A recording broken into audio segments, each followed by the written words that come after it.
Hello aspirants, good morning, good afternoon and good evening to all of you. Welcome to the Chemopedia IIT's another series. आज जो topic हम लेकर आए हैं वो है unit conversion which is very important for the question solving of physical chemistry. जैसे कि थर्मोडायनेमिक्स के अंदर आपको डेसीमीटर क्यूब को सेंटीमीटर क्यूब में चेंज करना होगा, सेंटीमीटर क्यूब को आपको लीटर के अंदर चेंज करना होगा, सेंटीमीटर क्यूब को मीटर क्यूब में चेंज करना है। एमएमएचजी प्रेशर की यूनिट होती है, एटीएम प्रेशर की यूनिट है।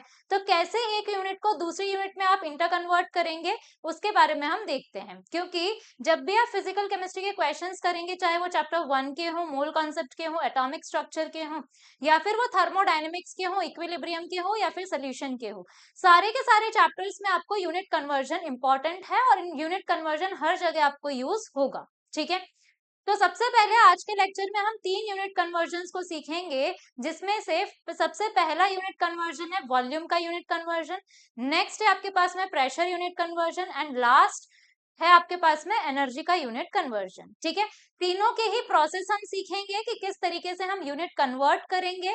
कोई भी अननोन यूनिट भी अगर आ जाए हमारे पास में तो उसे कैसे इंटर कन्वर्ट कर लेकर आएंगे और किस तरीके से हम यूनिट्स को यूज करेंगे क्वेश्चन के अंदर, इसके बारे में हम देखेंगे। ठीक है, तो अगर आपने चैनल को सब्सक्राइब नहीं किया है तो please do like, share and subscribe the channel and press the bell icon for the next future notifications. आइए, तो सबसे पहले हमारे पास में यूनिट कन्वर्जन है विच इज वॉल्यूम का यूनिट कन्वर्जन। और वॉल्यूम के यूनिट कन्वर्जन के लिए आपको पता है वॉल्यूम, अगर हम किसी भी क्यूब का वॉल्यूम निकालते हैं तो वो किसके इक्वल आता है।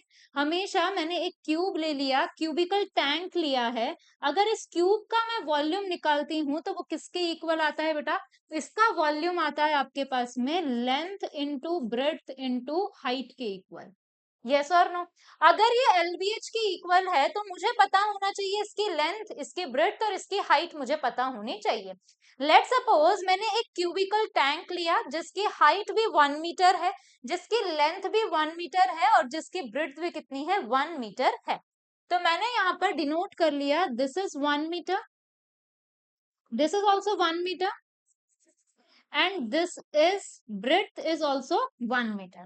तो ऐसे टैंक के अंदर आपको बस एक बात याद रखनी है, ऐसे टैंक के अंदर जो पानी आता है वो आता है 1000 लीटर्स। कितना पानी आता है ऐसे टैंक के अंदर, 1000 लीटर्स वाटर कंटेन कर सकता है ऐसा टैंक जिसकी लेंथ, ब्रेड्थ और हाइट तीनों सेम हो और वो भी इक्वल टू 1 हो। तो मैंने कह दिया कि अगर मैं बात करूं वॉल्यूम की, तो वॉल्यूम मैंने लिख लिया L into B into H which is equal to 1 metre into 1 metre into 1 metre. और वही किसके इक्वल लिख सकती हूँ मैं, 1000 लीटर्स के इक्वल। तो सबसे पहला तो यूनिट कन्वर्जन आ गया, 1 metre cube is equals to 1000 litre. This is my first unit conversion.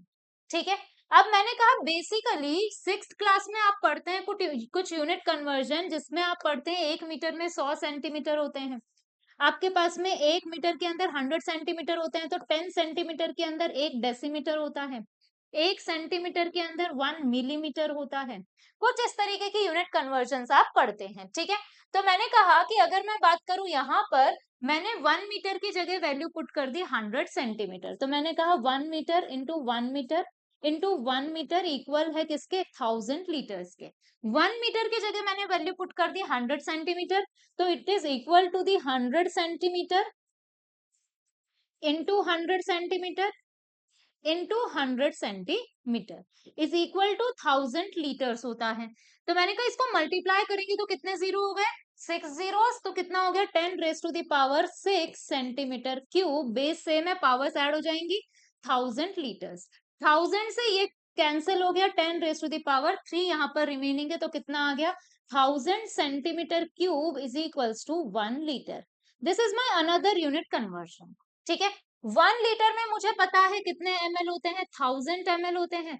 मैंने 1 लीटर की जगह वैल्यू पुट कर दी 1000 ml। तो मैंने कहा 1000 centimetre cube is equal to 1000 ml। तो 1000 से 1000 कैंसिल, कितना हो गया, 1 centimetre cube is equals to 1 ml। इसे आप ऐसे भी लर्न कर सकते हैं, जो आपका कफ सिरप होता है उसके ऊपर का जो कैप होता है उसकी जो साइज होती है 1 सेंटीमीटर 1 सेंटीमीटर 1 सेंटीमीटर आप कंसिडर कर सकते हैं। हालांकि वो सिलेंड्रिकल होता है बट उसी साइज का होता है जिसके अंदर सिर्फ 1 ml लिक्विड आ सकता है। ठीक है, आइए, अब मैंने कहा इसी की जगह मैंने उठा लिया यही वाली चीज को मैंने कैरी ऑन किया है। क्या मैं इसको ऐसा लिख सकती हूँ 10 centimetre into 10 centimetre into 10 centimetre. ये किसके इक्वल है? 1 लीटर्स के इक्वल। मैंने कहा 10 सेंटीमीटर किसके इक्वल होता है? 1 डेसीमीटर के। तो मैंने 10 सेंटीमीटर की जगह लिख दिया 1 decimetre into 1 decimetre into 1 decimetre. किसके इक्वल आ गया? ये 1 लीटर के इक्वल। तो मैंने कहा यहाँ से क्या आ गया? 1 litre is equal to 1 decimetre cube. Yes और नो? ये 4 यूनिट कन्वर्जन हमारी निकल कर आई है, which is 1 metre cube is equal to 1000 litre, 1 decimetre cube is equal to 1 litre, 1000 centimetre cube is equal to 1 litre and 1 centimetre cube is equal to 1 ml। तो अगर आपको बोल दिया जाए कि आपके पास में वॉल्यूम है किसी भी चीज का, let suppose volume of water आपको दे रखा है 10 सेंटीमीटर क्यूब, तो इससे आपने क्या समझना है? It is given 10 ml। कितना दे रखा है आपको? 10 ml दे रखा है। लेट सपोज आपको वॉल्यूम गिवन है 100 डेसीमीटर क्यूब, इसका मतलब क्या समझना है? ये कितना दे रखा है आपको? 100 लीटर्स दे रखा है। ठीक है, इस तरीके से आप यूज कर सकते हैं यूनिट कन्वर्जन को। नेक्स्ट यूनिट कन्वर्जन है आपके पास में, हेडिंग लिख लीजिएगा प्रेशर। और प्रेशर की बात करें तो प्रेशर को हम डिनोट करेंगे कैपिटल पी से। और प्रेशर के यूनिट कन्वर्जन की अगर मैं बात करूं तो प्रेशर का यूनिट कन्वर्जन हम लेकर आएंगे फोर्स से। What is force? फोर्स क्या होता है? फोर्स क्या होता है? तो सबसे पहले मैंने कहा प्रेशर का फॉर्मूला होता है force by area, force upon area. Yes और नो? तो मैंने कहा फोर्स की यूनिट क्या होती है बेटा? न्यूटन। एरिया की यूनिट क्या होती है? एरिया की यूनिट होती है मीटर स्क्वायर। तो मेरा यहां से यूनिट आ गया न्यूटन पर मीटर स्क्वायर। कितना आ गया? Newton per metre square unit मेरी आ गई। यस और नो? यहाँ पर आपको एक ही डिजिट याद रखना है कि हमारे एटमॉस्फेयर का जो प्रेशर होता है वो 1 atm के इक्वल होता है, और उस 1 atm के ऊपर कितने न्यूटन पर मीटर स्क्वायर होते हैं? 101325। कितने होते हैं? 101325। तो मैंने कहा 1 atm is equals to 101325 newton per metre square होते हैं। मैंने यहाँ पर लिख दिया 1 न्यूटन पर मीटर स्क्वायर को ही आप कहते हो 1 पास्कल्स। क्या कहते हो? 1 पास्कल। और पास्कल को ही आप डिनोट करते हो पीए से। तो मैंने वैल्यू पुट कर दी, वैल्यू पुट की तो कितना आ गया? 1 atm is equals to 101325 pascals. Yes और नो? मैंने कहा क्या इसको मैं इस तरीके से लिख सकती हूँ 1 atm is equals to 101.325 into 10⁻³ pascals. किसी को कोई दिक्कत? मैंने कहा ये 1000 पास्कल है। 1000 पास्कल का मतलब 10⁻+3 मल्टीपल्स में मैंने आपको ये सिखाया था कि 10⁻+3 का मतलब क्या होता है? 10⁻+3 का मतलब होता है किलो। तो मैंने कहा इसी को हम क्या लिख सकते हैं? 1 किलो पास्कल के अंदर कितने पास्कल? 1000 पास्कल। तो क्या मैं इसको 1 किलो पास्कल के इक्वल लिख सकती हूँ? बिल्कुल लिख सकती हूँ। मैंने यहाँ पर लिख लिया 1 atm is equals to 101.325 kilo pascals. Yes और नो? आइए, अब इसी को मैंने क्या ऐसे लिख सकते हैं हम? 1 atm इज इक्वल्स टू 1.01325। मैंने डेसिमल्स को शिफ्ट किया है तो 10⁻+5 पास्कल्स। यस और नो? तो मैंने कहा इसी को हम क्या लिख सकते हैं? 10⁻+5 पास्कल ही हमारा 1 बार के इक्वल होता है। तो क्या वैल्यू पुट कर दो इसकी जगह? तो 1 atm इज इक्वल्स टू 1.01325 बार हो गया। ठीक है, ये आ गया आपके पास में बार और एटीएम में रिलेशन। ठीक है, मैंने कहा कि ये जो एटमॉस्फेरिक प्रेशर होता है 1 atm, उसमें जो थर्मामीटर होता है जिससे हम टेम्परेचर को मेजर करते हैं, उसमें जो नीचे मरकरी होती है वो इस रूम टेम्परेचर पर इस 1 atm प्रेशर के ऊपर कितनी हाइट अचीव करती है? ये हमेशा अचीव करती है 76 सेंटीमीटर, या फिर आप कह सकते हो 760 mm ये हाइट अचीव करती है। तो मैंने कहा 1 atm के ऊपर मरकरी की हाइट कितनी होती है? 760 mm Hg होती है। ठीक है, इसी को हम क्या लिख सकते हैं? 76 सेंटीमीटर Hg लिख सकते हैं। और ये जो Hg है तो 1 Hg को ही दूसरा डिनोशन होता है इसका 1 टॉर। तो आप कह सकते हो कि ये कितना हो गया आपके पास में? इसकी जगह मैंने टॉर पुट कर दिया 1 atm is equals to 760 torr भी आप कह सकते हो। यस और नो? तो ये सारी यूनिट्स थी आपकी प्रेशर की। ये सारी यूनिट्स किसकी थी आपके पास? प्रेशर की यूनिट्स थी, जिसमें आपने देखा ATM, newton per metre square, pascals, bar, mmHg and torr and centimetre Hg आपने देखी। ये सारी यूनिट्स आपने देख ली है, ठीक है। बात करते हैं हम एनर्जी की यूनिट कन्वर्जन की। तो एनर्जी की यूनिट कन्वर्जन में सबसे पहले आपको कुछ बातें ध्यान रखनी है। हेडिंग लिख लीजिएगा, एनर्जी का यूनिट कन्वर्जन। एनर्जी की यूनिट कन्वर्जन के लिए बेटा आपको यूनिवर्सल गैस कांस्टेंट पता होना चाहिए। Universal gas constant, what is universal gas constant? It is R. तो मैंने कहा आर की 4 वैल्यूज होती है, 8.314 जूल पर मोल पर केल्विन। आर की दूसरी वैल्यू होती है 0.0821 एटीएम इंटू लीटर पर मोल पर केल्विन, ठीक है।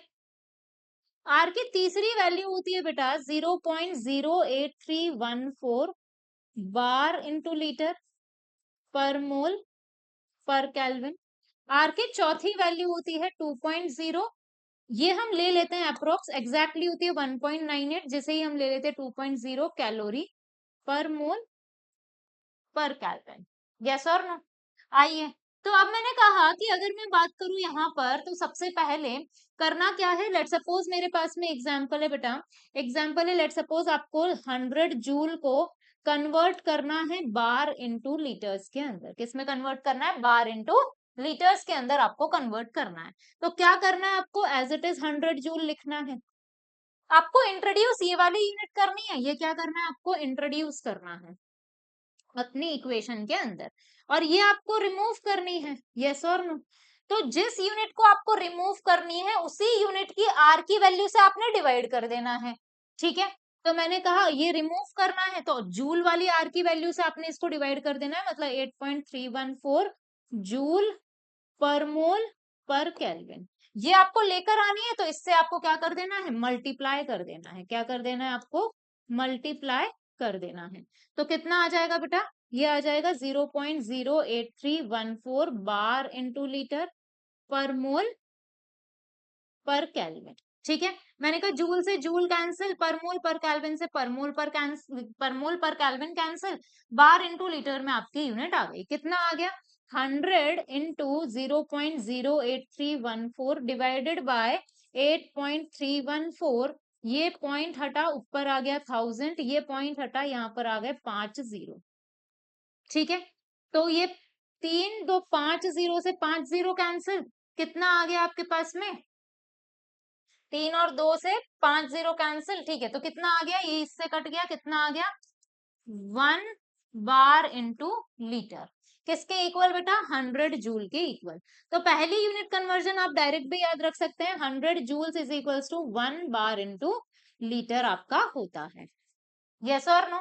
फर्स्ट चीज आपने याद रखी, ठीक है, क्लियर है। आइए, अब मैंने कहा कि अगर मैं बात करूं यहाँ पर, तो आपने क्या कह दिया? 1 जूल को आपको कन्वर्ट करना है बेटा एटीएम इंटू लीटर्स के अंदर। किसमें कन्वर्ट करना है? एटीएम इंटू लीटर्स के अंदर। तो क्या करना है? ये आपकी कौन सी यूनिट है? रिमूवल है। तो आपको इससे क्या कर देना है? डिवाइड कर देना है आर की बात से। ये आपको इंट्रोड्यूस करना है बेटा, तो इससे क्या करोगे? आप मल्टीप्लाई कर दोगे, ठीक है। तो मैंने कह दिया कि अगर मैं बात करूं 1 जूल, डिवाइड कर दिया जूल वाली यूनिट से 8.314 इंटू इंटू जूल पर मोल पर केल्विन, ठीक है। एटीएम लीटर से आपको क्या करना है? Multiply 0.083 sorry 821 ATM into litre पर मोल पर केल्विन। पर मोल पर केल्विन से पर मोल पर केल्विन कैंसिल, जूल से जूल कैंसिल।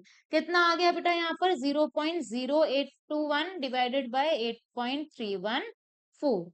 ये आ गया आपका एटीएम इंटू लीटर्स के अंदर, ठीक है। 1 जूल इक्वल टू इतना। इसे कैलकुलेट कर लेते हैं जरा हम फटाफट से।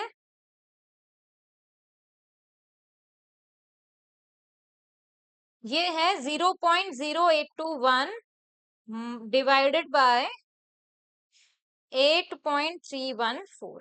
ये आ गया बेटा 0.0098। तो 1 जूल किसके इक्वल आ गया? 0.0098 एटीएम इंटू लीटर। तो क्या आप ये कह सकते हो 1 ATM litre is equal to 1/0098 के इक्वल? तो मैंने कह दिया ये कितना आ जाएगा 0.0098। ये आ गया आपके पास में 102.04। तो 1 ATM litre is equals to 102.4 joule के इक्वल होता है। ये आपने याद कर लिया, ये सेकंड यूनिट आपकी आ गई। क्लियर है?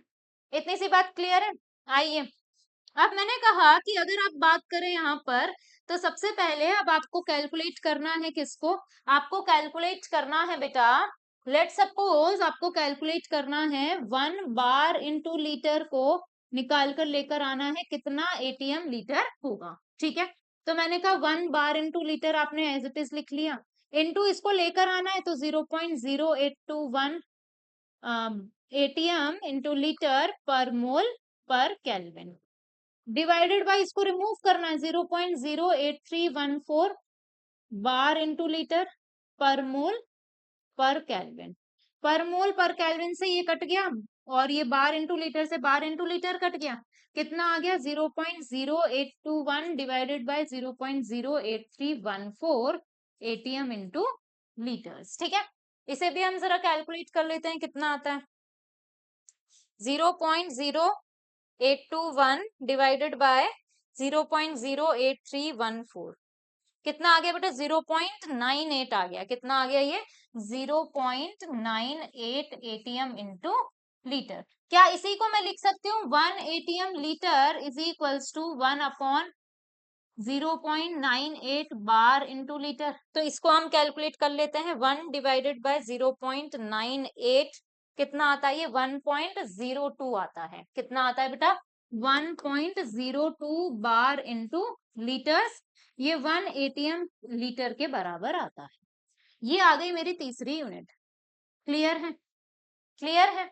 आइए, अब मैंने कहा आपको एक और यूनिट कैलकुलेट करनी है, विच इज कैलोरी के अंदर आपको कैलकुलेट करना है। तो आप कैसे कैलकुलेट करेंगे?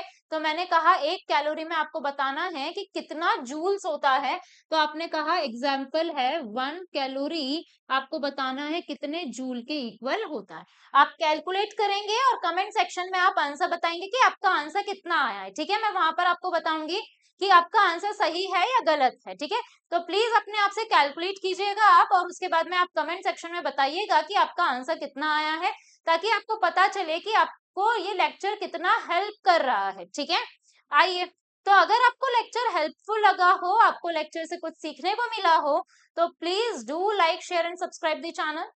और अगर